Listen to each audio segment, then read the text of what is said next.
Light ஸ்பீட்னா என்ன?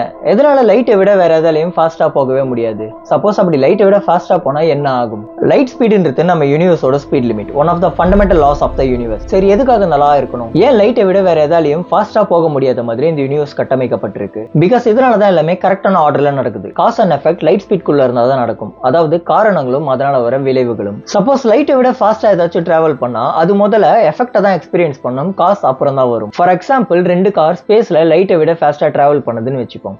ஒரு காரை பென்ஸ்னு வச்சுப்போம், இன்னொரு காரை ஆடின்னு வச்சுப்போம். ஃபர்ஸ்ட் பென்ஸ்ல இருந்து ஹாய்னு ஒரு மெசேஜ் ஆடிக்கு சென்ட் பண்றாங்க, அந்த மெசேஜ் ஆடியை வந்தடையுது. அண்ட் ஆடியில இருக்கவங்க don't sent the message reply பண்றாங்க, அந்த மெசேஜ் பென்ஸை போய் சேருது. பட் எப்பனா பென்ஸ்ல இருந்து தானே ஃபர்ஸ்ட் மெசேஜ் அனுப்புனாங்க ஹாய்னு, அந்த ஃபர்ஸ்ட் மெசேஜ் அனுப்புறதுக்கு முன்னாடியே ஆடியோட டோன்ட் சென்ட் த மெசேஜ் பென்ஸை போய் சேருது. ஸோ அதை பார்த்துட்டு பென்ஸ்ல இருந்து ஃபர்ஸ்ட் மெசேஜ் அனுப்பல. பட் ஃபர்ஸ்ட் மெசேஜ் வரலனா அப்புறம் எப்படி டோன்ட் சென்ட் த மெசேஜ் ஆடியில இருந்து ரிப்ளை பண்ணிருக்க முடியும்? இது லாஜிக்கல் கான்ட்ரடிக்ஷனை உருவாக்கும். ஸ்பீட் ஆஃப் லைட்ன்றது லைட்டை பத்தினது மட்டும் இல்ல, இன்ஃபர்மேஷன் ஒரு ஆப்ஜெக்ட் எதுவே வேணா இருக்கட்டும், லைட்டை விட ஃபாஸ்டா டிராவல் பண்ணா ரியாலிட்டியே பிரேக் ஆகும். ஸோ யூனிவர்ஸ்ல நடக்கிற எல்லா ஈவெண்ட்ஸும் கரெக்டான ஆர்டர்ல கன்சிஸ்டன்டா நடக்க ஒரு ஸ்பீட் லிமிட் வேணும். அதுதான் லைட் ஸ்பீட்.